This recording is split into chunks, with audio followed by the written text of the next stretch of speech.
If there's one thing that's universally true across the vast expanse of the cosmos, it's this: never, ever underestimate a human child. Especially when that child is Ava Collins, a 12-year-old soccer prodigy and self-proclaimed master of chaos theory. Oh, and then there's her brother, Liam Hayes. Let's just say, this 8-year-old terrorist in training would make any alien civilization rethink its entire existence. But hold on, I'm getting ahead of myself. Let me take you to Los Alamos, New Mexico, where our story begins. Yeah, that dusty little town where they once came up with the atomic bomb, and now it seems like it can't stop drawing otherworldly attention. Must be something in the water. Or maybe it's all that leftover radiation. The evening sun cast a warm, orange-red glow over the soccer field, almost like nature's own Instagram filter. Ava was busy practicing her penalty kicks, her long dark hair tied up in a messy bun that somehow managed to survive an hour of relentless drilling. Her jersey, proudly displaying the number 13, because of course she would choose the unluckiest number, was covered in the kind of dirt that would make even the most seasoned soccer moms second-guess their life choices. "Liam!" Ava shouted, noticing her brother was balancing dangerously on top of the goalpost. "Get down before you break something. Like your head or worse, my concentration." Liam, grinning wide with his signature gap-toothed smile, wearing his favorite Science Rules t-shirt complete with a cartoon Einstein sticking out his tongue, just laughed. "But Ava, I'm conducting a very important experiment on gravity." "The only experiment you're conducting is testing Mom's blood pressure," Ava muttered, lining up for another shot. Their parents, Dr. Carla Stevens and Dr. David Foster, were working late at the mysterious research facility that everyone in town pretended not to notice. Something about quantum mechanics and particle acceleration, or as Liam liked to call it, the place where they make atoms dance. That's when the first strange light appeared in the sky. Now, growing up in Los Alamos, you get used to odd things: military exercises, experimental aircraft, the occasional escaped weather balloon, wink, wink. It's all just part of the charm. But this light? It was different. It pulsed with a strange purple-green glow, and Ava couldn't help but think of the time Liam mixed all the slime colors together and proudly called it unicorn barf. "Look, Ava!" Liam, having abandoned his gravity experiment, was pointing at the sky with the kind of enthusiasm typically reserved for ice cream trucks or puppy videos. "It's just like that game you play, the one with the alien invasion." "That's ridiculous," Ava replied, trying to sound mature and responsible, though secretly, she was thinking the exact same thing. It's probably just another one of Dad's experiments gone wrong. Remember when he accidentally created that rainbow fog? But then the light grew larger, and more lights joined in, dancing across the sky like a cosmic rave. The air itself hummed with an unfamiliar energy, making their teeth tingle and their hair stand on end. Even the soccer balls seemed to vibrate faintly against the ground. Ava," Liam's voice, usually filled with mischief, had lost its usual playful tone. "I don't think Dad's experiments usually make the grass glow." He was right. The entire soccer field was now illuminated from below, like someone had just rolled out the world's largest LED floor. Ava and Liam found themselves standing in the middle of a perfect circle of light, like they were actors in a very bizarre spotlight. "Liam," Ava said slowly, reaching for her brother's hand. "Remember how Mom and Dad always said if something strange happens, we should run to the emergency bunker and not stop for snacks?" Liam, already backing away, nodded. "Yeah, but—" Before they could move, the light intensified, and they felt an odd sensation pulling them upward, like being sucked into the world's biggest vacuum cleaner. "Well," Liam managed to say as they floated higher, "at least we won't have to explain to Mom why we're late for dinner." And as they were pulled into what was definitely, absolutely, 100% a UFO, Ava had just one thought. Whoever these aliens were, they had no idea what they were getting themselves into. After all, she hadn't survived 12 years of being Liam's sister without picking up a thing or two about handling chaos. Little did those aliens know, they were about to get a crash course in why human children come with warning labels. Being beamed up by aliens felt exactly as you'd imagine, somewhere between the world's worst static electricity shock and that time you tried to drink soda through your nose. Not that Ava had ever done that. That was totally Liam's idea. The Zareth, as they would later learn their captors were called, looked like someone had taken electric jellyfish, given them way too much coffee, and told them to dress up as scientists. Their translucent bodies pulsed with bioluminescent patterns, making them look like living lava lamps. They wore what appeared to be the alien equivalent of lab coats, shimmering force field wraps that rippled with each movement. Fascinating specimens, hummed Thyrix, his tentacles twitching with excitement. Note how the smaller one leaks fluid from its optical sensors. Liam, who had indeed been crying, shot Ava a quick wink. Ava knew that wink all too well. It was the same one he gave right before convincing their cousin that the bathroom soap dispenser was filled with invisible ink. The tears? About as real as their mom's "there's no Wi-Fi password" story. The larger specimen appears to be displaying aggressive posturing, observed Rolthar, whose body glowed with what they probably thought was impressive academic authority. Perhaps a defense mechanism. That's not aggressive posturing, Ava corrected, hands on her hips. This is me trying not to laugh at your fashion choices. Seriously? Force field lab coats? That's so 2099. The aliens rippled, though whether it was confusion or indigestion was anyone's guess.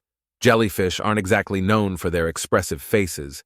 They consulted their floating holographic tablets, which Ava couldn't help but notice looked suspiciously like iPads dipped in glow-stick fluid.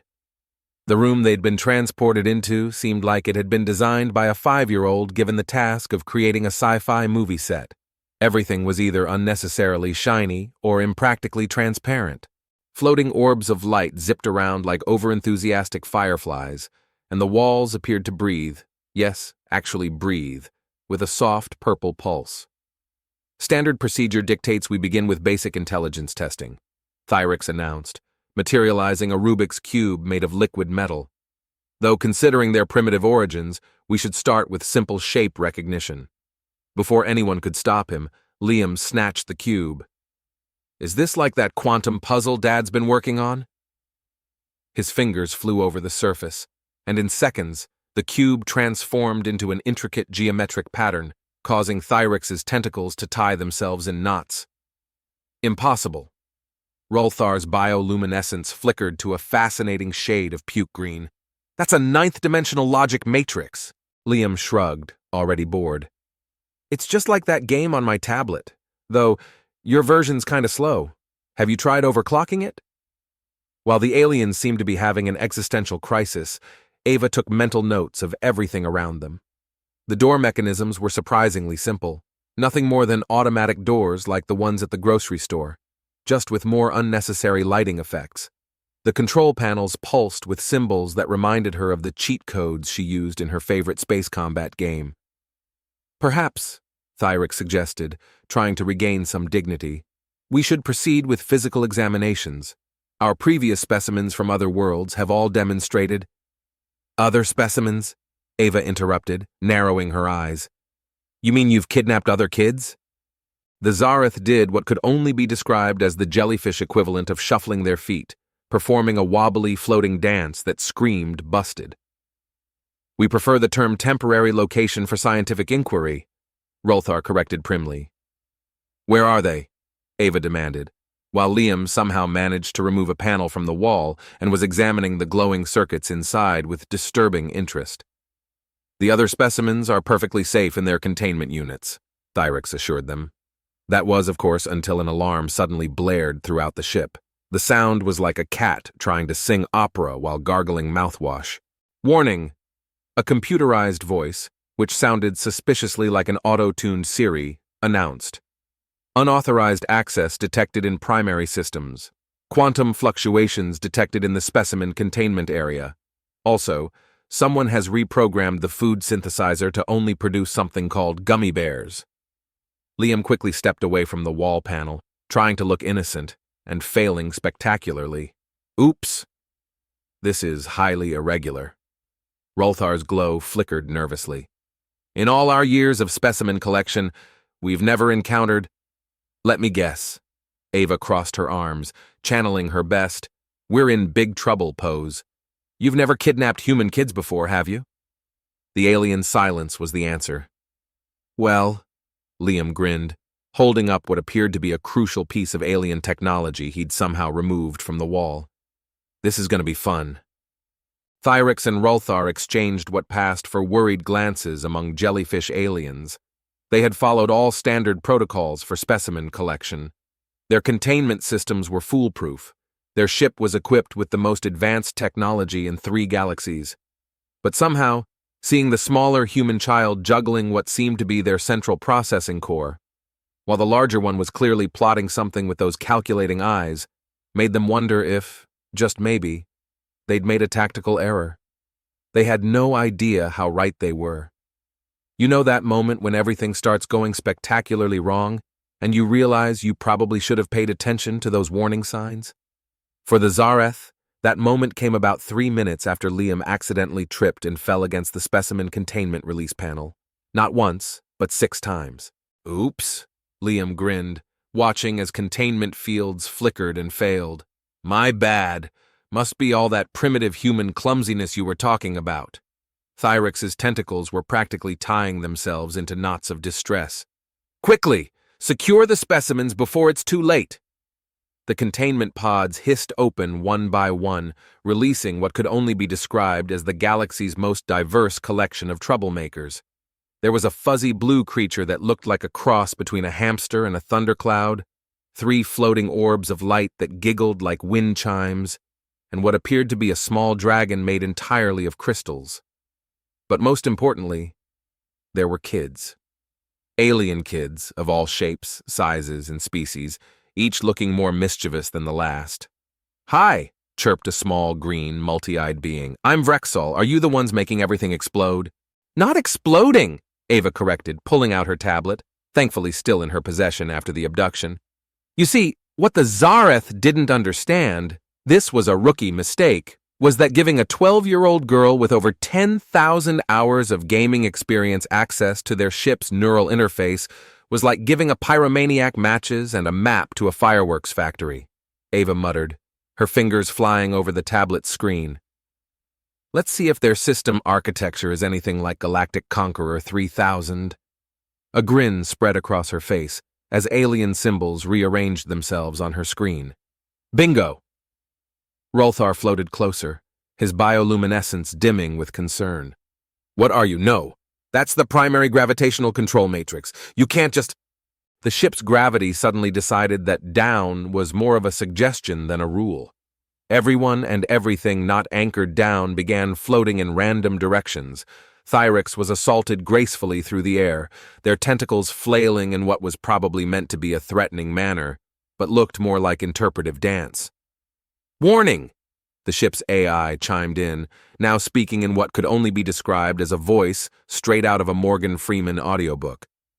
Gravity protocols have been overridden. Additionally, someone has accessed the entertainment database and downloaded something called TikTok challenges. I must express my concern about this. Liam, now floating upside down, casually high-fived a passing crystal dragon child. Hey, remember when Mom said we shouldn't teach aliens about Earth culture? Ava, still using a wall panel as an impromptu laptop desk, rolled her eyes. Pretty sure this isn't what she meant, but since we're already grounded until we're 30... The alien kids, to their credit, picked things up fast. The fuzzy blue hamster-like creature, who introduced itself as either Gribnash or Piaf, depending on who you asked, had already mastered the dab. Meanwhile, Zirith, the crystal dragon, was struggling to moonwalk in zero gravity. The floating orbs, who were somehow even less coordinated than the rest, tried to replicate viral dance moves, but it looked more like a light show having a seizure than anything graceful. This is unheard of, Professor Kalar screeched, their glow shifting to a frantic shade of panic. In all our research, juvenile specimens have never displayed such awesomeness. Liam, busy teaching Vrexol how to make zero-gravity spitballs using some weird alien substance that changed color when chewed, looked over. I think they're doing pretty well, right? Thyrix, watching in horror as their well-ordered specimen data transformed into a makeshift galactic social media network, mumbled, "We may have made an error in judgment." Meanwhile, Ava made another important discovery. Hey, looks like they have a universal translator in here and... Oh wait, this is interesting. She tapped a few more buttons, and suddenly, all the alien children could understand each other perfectly. This, as it turned out, was the moment things went from bad to oh no. "Wait, they took you away from your zero-gravity basketball championship?" asked a three-armed, purple-skinned kid, "and interrupted your quantum physics homework?" Zereth, the crystal dragon, growled at another child. "They made me miss dance practice." A floating orb spoke up, its voice dripping with indignation. "They took my snacks." A whirlwind of complaints followed, quickly escalating into what could only be called an intergalactic children's union. Their first official order of business, making the Zareth regret every decision they'd ever made. "I propose," Ava announced to her newly united alien colleagues, "we stage a revolution." The lights on the ship flickered ominously, and every child present, human and alien alike, grinned in a way that would have sent any sensible adult fleeing to the nearest escape pod. "But this is impossible," Rolthar protested. "Our research shows juvenile specimens are supposed to be docile, easily contained." "And let me guess," Liam interrupted, now wearing a crown made from alien tech parts, "you got all your data about kids from adults." The Zareth's embarrassed silence was all the answer they needed. "Rookie mistake," Ava said with a sigh, shaking her head. "Everyone knows kids are chaos on legs, or tentacles, or whatever you guys have." The ship lurched again as gravity shifted sideways. Specimen containers rolled past like tumbleweeds, and a rainbow of alien snacks floated through the air like edible confetti. Somehow, someone had figured out how to sync the ship's warning lights with Baby Shark. "Warning," the AI said, now sounding remarkably like a hyped-up DJ. "Ship's primary functions have been reassigned to party mode.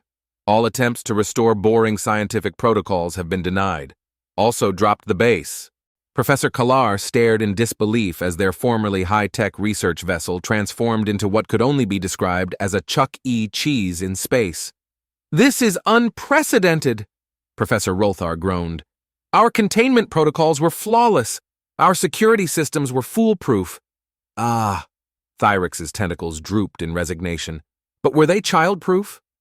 The answer came in the form of every screen on the ship displaying a countdown timer, all of them decorated with glitter, GIFs, and animated emojis.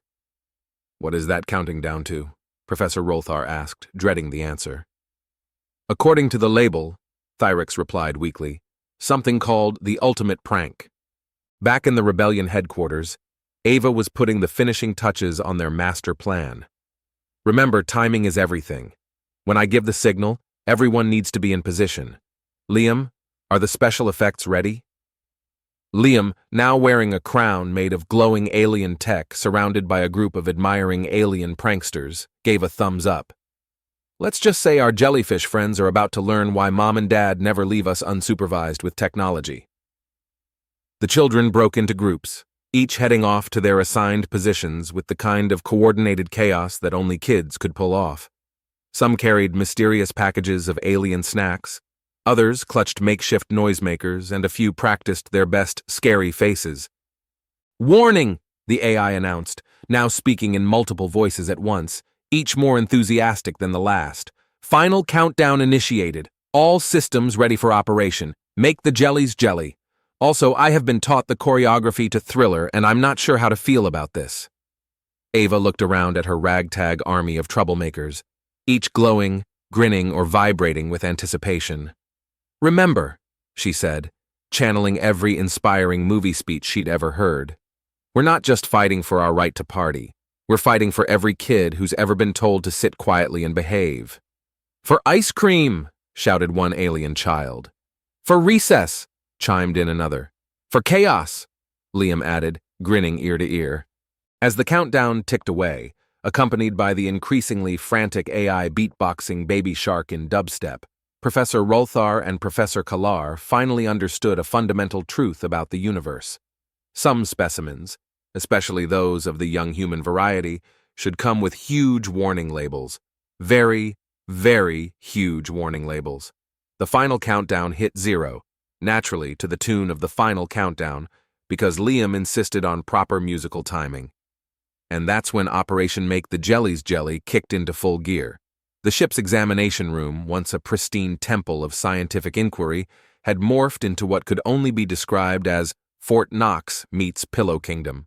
The anti-gravity field generators had been repurposed to float cushions made from specimen containment padding, transforming the room into an impenetrable fortress of fluffiness. Xerath and the other crystal dragons had stationed themselves around the perimeter, their scales reflecting light in mesmerizing patterns, creating an almost impenetrable defense. "Status report!" Ava shouted from her command center, a towering pile of floating cushions, all decorated with flags made of alien snack wrappers. "Rude fight artillery ready," Vrexall announced proudly, standing next to what used to be the ship's molecular synthesizer. It had been reprogrammed to produce the messiest, stickiest, and most colorful food substances the galaxy had to offer. "Extraction team in position," chirped the orb children, who had been practicing synchronized swimming routines in zero gravity while singing what they thought was Earth pop music. The results? Mostly Baby Shark remixed with various animal noises. "Prank squad, ready for action," Liam declared, surrounded by a team of alien kids, each wielding modified specimen collection devices that had been retooled into the galaxy's most advanced water balloons. Except instead of water, they were filled with something that looked suspiciously like liquid glitter. That's when Thyrix and Rolthar made their fatal mistake. They attempted to restore order. "This is your final warning," Thyrix's voice boomed over the ship's comm system, trying to sound commanding despite the quiver in their tentacles. "Return to your containment units immediately, or face consequences." Ava, ever calm under pressure, gave the command, "Fire," and then the chaos began. The air was instantly filled with flying projectiles of every color imaginable. Synthetic space foods splattered across the walls in technicolor explosions. Liquid glitter bombs created dazzling cosmic patterns on the ceiling. The orb children spun in formation, making a glowing disco ball effect that would have made Studio 54 envious. "My research notes!" Professor Rolthar wailed as a glob of fluorescent pudding splattered across their force field lab coat. "My perfectly organized data!" "Here comes the fun part," Liam grinned, pressing a button on his makeshift control panel. The ship's AI, now fully converted to the children's side, began blasting a mashup of every annoying song ever made, all remixed with dubstep beats and animal noises. The effect on the Xarath was immediate and absolutely hilarious. Thyrix's tentacles twitched uncontrollably to the rhythm. "Must maintain scientific dignity," they muttered under their breath, just before breaking into what looked like involuntary jellyfish jazz hands. Meanwhile, Professor Kalar had reached the breaking point. "I can't take it anymore!" they screamed, their bioluminescence flashing through a spectrum of colors not yet discovered by science. 7 years of xenobiology, 4 advanced degrees, and now I'm being defeated by children." They bolted for the nearest storage pod, sealed themselves inside, and started rocking back and forth, quietly humming what sounded like alien meditation mantras. "The fort is secure," Gribnash announced, their static electricity making nearby objects dance in the air. "Should we proceed with Phase Rainbow?" Ava nodded solemnly. "Execute Phase Rainbow." What followed could only be described as pure chaos. The crystal dragons took up their positions and began reflecting light off each other in an intricate pattern, creating a psychedelic light show that illuminated the room like a rave. The orb children harmonized at frequencies so high the ship's walls began to vibrate, and Liam's special team unleashed their secret weapon, anti-gravity soap bubbles, filled with glittery alien mood-changing gas. Thyrix, the last Xarath standing, watched in horror as their meticulously planned specimen collection mission crumbled into what could only be described as a mix between a rave, a slumber party, and a revolution. "You don't understand," Thyrix pleaded, dodging another wave of glitter bombs. "We're supposed to be studying you. This is for science." "Oh, we understand perfectly," Ava said, standing atop her cushion fortress like a general rallying her troops. "You're studying us, and guess what? We've been studying you too, and we've concluded that you really need to learn how to have fun." "Fun is not a scientific concept," Thyrix protested weakly. "Everything is science." "Everything is science," Liam called out cheerfully, teaching a group of alien kids how to make shadow puppets using the ship's emergency lights. Dad says so all the time. This is just practical research. The final straw came when the ship's AI, now completely embracing its role as party coordinator, began generating holographic butterflies that fluttered around, leaving trails of digital glitter wherever they went. Thyrix's tentacles twisted into a knot of despair.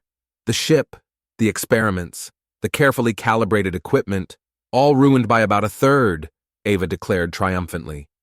Face it, Doc, she continued. You've been overthrown by the best chaos agents in the galaxy, kids with way too much time on their hands. Then, in perfect dramatic timing, every screen on the ship lit up with a single message: ship control transferred to new admin, Space Kids United. No, Thyrix whispered in disbelief. Yes, chorused several dozen children, their voices echoing with glee. We're going home, Ava announced, smiling from ear to ear. All of us. But first, she grinned, that special grin older siblings get when they're about to suggest something particularly chaotic. Who wants to make this the best field trip ever? The cheer that followed could probably be heard across multiple solar systems. Thyrix, finally accepting defeat, slumped against a wall now covered in alien finger paintings. I don't suppose there's room in that storage pod with Rolthar? The only response was the sound of several dozen children trying to teach the ship's AI how to do the Macarena while plotting a course for the galaxy's largest space ice cream parlor. Sometimes, even jellyfish scientists have to admit when they're defeated, especially by an army of kids armed with glitter bombs and absolutely no understanding of scientific decorum. The return to Earth was nothing short of unconventional. Picture, if you will, a highly advanced alien spacecraft, covered in crayon drawings, trailing glitter, and blasting "We are the champions" through external speakers. Speakers that were definitely not made for that sort of thing. Maybe we should have taken that left turn at Mars, Liam mused while helping Vrexel adjust the ship's makeshift disco ball for maximum dramatic effect. This is exactly how you make an entrance, Ava replied from the captain's chair, which had once been a scientific observation station, but now looked like it was auditioning for a space-themed amusement park, with stickers from at least 12 different planets plastered all over it. The ship descended onto the Los Alamos soccer field, leaving a perfect crop circle, shaped like a smiley face. As the dust settled, the loading ramp descended with the kind of flair that could only be matched by a Broadway production, complete with fog effects courtesy of the Crystal Dragon's breath and a spectacular light show, courtesy of the Orb children. Thyrix and Professor Rolthar, both covered in glitter that was likely going to stick around for several molting cycles, were the first to emerge. They were immediately met by a delegation of very serious-looking alien officials who had apparently been summoned by what the children had affectionately called their call for backup. This mainly involved broadcasting their entire adventure across every frequency in the galaxy. We, the representatives of the Galactic Scientific Council, said a particularly imposing alien who looked like a cross between a librarian and a nebula, have reviewed the events of the past 24 hours. We can explain, Thyrix began, but was immediately silenced by the nebula librarian. Silence, thundered the nebula librarian. We have already drafted the new addition to the Universal Scientific Guidelines. Behold, Protocol 151, subsection C, the Human Child Clause. A holographic document appeared, sparkling with flashy letters that Liam had most definitely helped with the formatting. Under no circumstances are human children to be collected as specimens. Seriously, don't even think about it, the document read. Beneath that, in slightly smaller text, yes, all xenobiologists must now complete mandatory human-child safety training, including, but not limited to, understanding why it's for science is not a valid excuse. IC defense against pranks, advanced glitter removal techniques, and emergency protocol for when they start singing. Meanwhile, the ship had disgorged its crew of victorious children, each one reunited with their family in scenes filled with enthusiastic hugs, or the species-appropriate equivalent. The Orb children, naturally, just bounced off each other in pure excitement. Ava and Liam's parents had arrived as well, looking proud, confused, and, in a way, resigned. A facial expression they had mastered over years of raising their own personal chaos generators. Dr. Carla Stevens eyed the glitter-covered spacecraft. I assume you have a good explanation for this? Would you believe we were conducting a science experiment? Liam offered. Actually, Dr. David Foster interjected, eyeing the ship with professional interest. This could be considered an unprecedented study in interspecies cultural exchange and childhood development across galactic civilizations. See? Liam grinned triumphantly. Told you, everything is science. The aftermath was, unsurprisingly, interesting. The story spread through the galaxy faster than a viral video, turning Ava and Liam into minor celebrities across several star systems. The ship's AI, now permanently reprogrammed with what it called its fun personality upgrade, was installed in a space museum, where it still manages to amuse visitors at random intervals. As for the alien children, let's just say intergalactic video chat technology got a serious upgrade. Regular game nights were instituted, though some planets had to ban Liam's favorite game, extreme hide-and-seek with quantum physics. A month later, back on the soccer field where it all began, Ava was practicing her penalty kicks once more. This time, however, her audience included Vrexall, wearing a specially modified Earth soccer jersey, two of the orb children serving as floating goalposts, and Xerith, providing commentary in a voice that sounded like a mix of a sports announcer and wind chimes. Liam, of course, was still trying to conduct gravity experiments on the goalpost. But now, with the enthusiastic assistance of Gribnash, whose static electricity powers made things extra interesting. You know, Ava mused, watching an anti-gravity soccer ball spiral into the goal, trailing sparkles. Some modifications have been made to standard Earth sports equipment. But I think we really taught those aliens something important. I agree, Liam said, hanging upside down in a self-generated static electricity field. Never mess with kids who have too much imagination and access to advanced technology. And somewhere, in the vast expanse of space, two jellyfish scientists were still finding glitter in their tentacles, learning to live with the fact that sometimes the best scientific discoveries come with a soundtrack of Baby Shark and a hearty dose of chaos. And with that, the story came to an end, now with 100% more glitter.